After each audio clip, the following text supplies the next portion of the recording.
Hello again, and I hope you are doing well. So, you know my name, Francisca Anene, and I'm the one taking you legal drafting and conveyancing. This is another subject on the course. And of course, I know that as you take part one topic after the other, you're getting better, you are becoming excellent drafters, you are mastering the art of legal writing, and you are becoming more skillful. So let's see what today's topic has for us to learn, and let's make progress. Progress is going to be on both ends. You will need to listen, take notes, pay attention, answer the questions, take part in all the activities, and I will also do the teaching and I will answer whatever questions you have during an online class. So let's not waste time. Let's just go. Okay.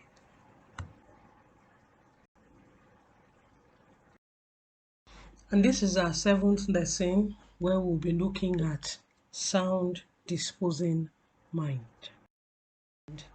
the means of proving sound disposing mind.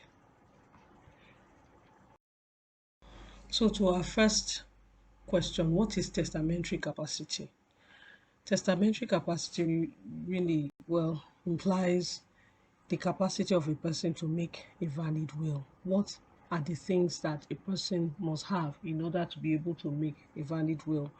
In a previous lesson, we talked about the person attaining the age of majority subject to exceptions. Today, we'll be looking at voluntariness, the fact that the will was voluntarily made. In other words, the maker of the will had sound disposing mind at the point at which the will was made. It's important to note that when we are talking of sound disposing mind, we are not talking of the bodily state, the state of bodily health. So someone who is weak in the body may be very sound mentally and so will have the capacity to make a valid will. Now, incapacity, on the other hand, is any of these facts that would entitle the person of the right to make a valid will. So, when we say sound disposing mind, we are really talking about the fact that the testator has the requisite mental capacity to make a will. He does not have any mental disability. Examples of mental disability will be if he's of old age and therefore senile, if he's laboring under any delusions of the mind, if he's a habitual drunkard, then that may affect the state of his mind. And situations where people suffer from partial soundness, the relevant mental capacity, the relevant time at which there must be sound disposing mind will be two major points. The first is the point of giving instructions for the will, and the second is the point at which the will was executed. Now, if the maker of a will has sound disposing mind at these 2 points, the fact that he may now labor under some form of mental incapacity will not affect the validity of the will.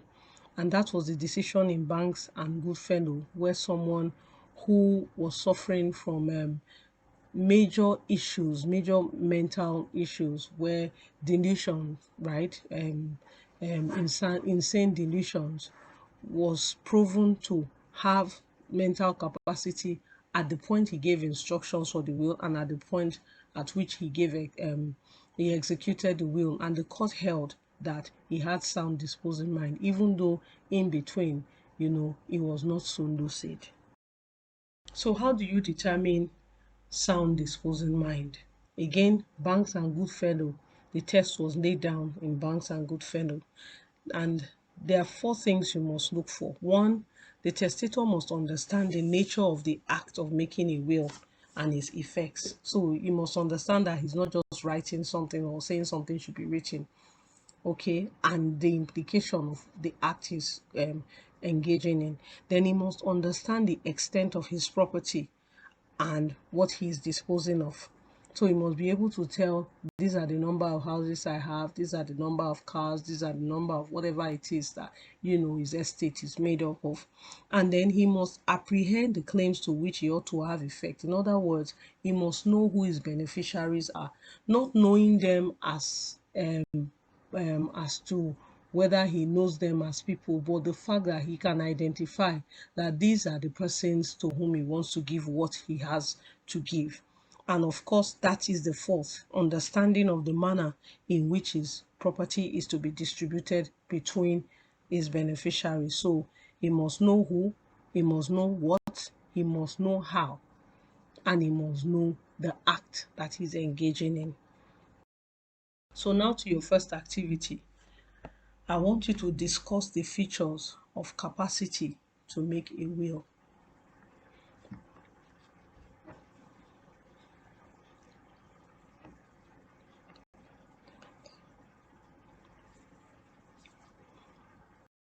Moving to proof of sound disposing mind.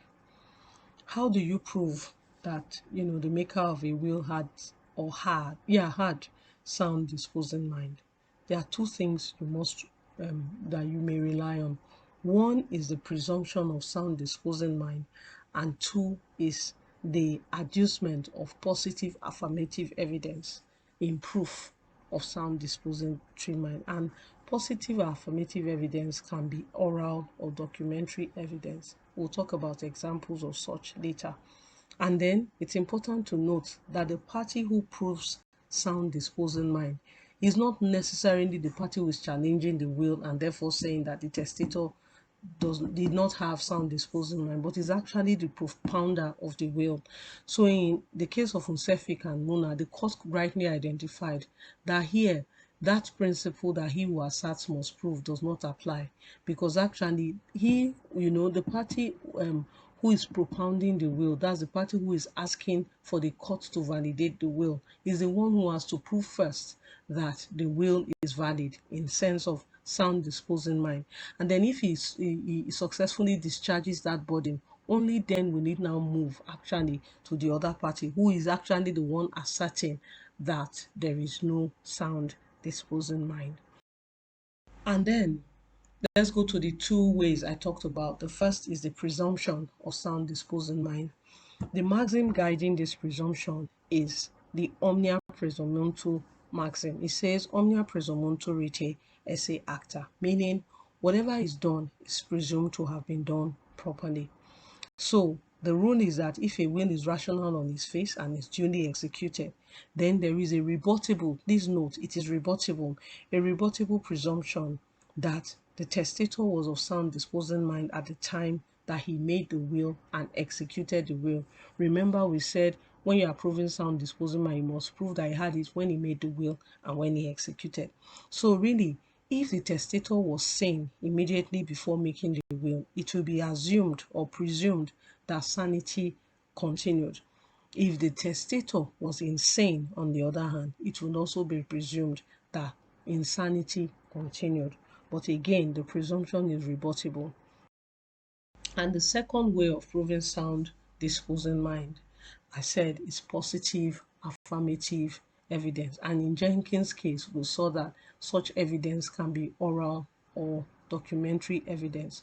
So some of the examples of evidence that the court would accept as positive affirmative evidence will be evidence that the testator wrote the will himself, corroborated evidence of attesting witnesses. Now, their evidence must not be contradictory, and it will require some form of corroboration. So either they may corroborate the other and all that. And then evidence of the testator's conduct before, during, and after the making of the will. Again, you see, the introduction of the mind of the testator before, during the making of the will and during execution. So such evidence will be conduct. Conduct can be such evidence. Okay, then evidence of the testator's general habits. This will show that he was sane. And then of course medical evidence. So a doctor's report, indicating that he was of sound mind will go a long way in proving that he was of sound disposing mind at the point of making and executing the will. So to your second activity, I'd like you to discuss the ways in which a propounder of a will can prove that the testator had sound disposing mind.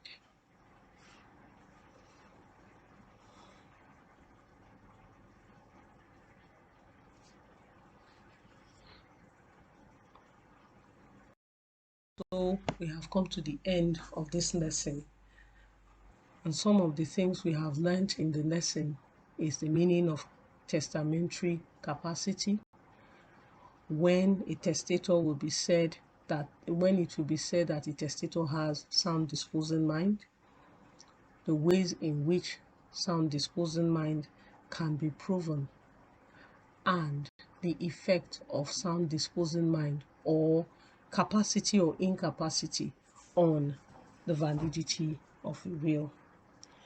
As we always remind you, this video is downloadable and you can download and watch it as many times as you want to.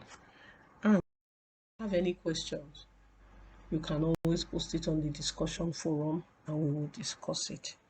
So until our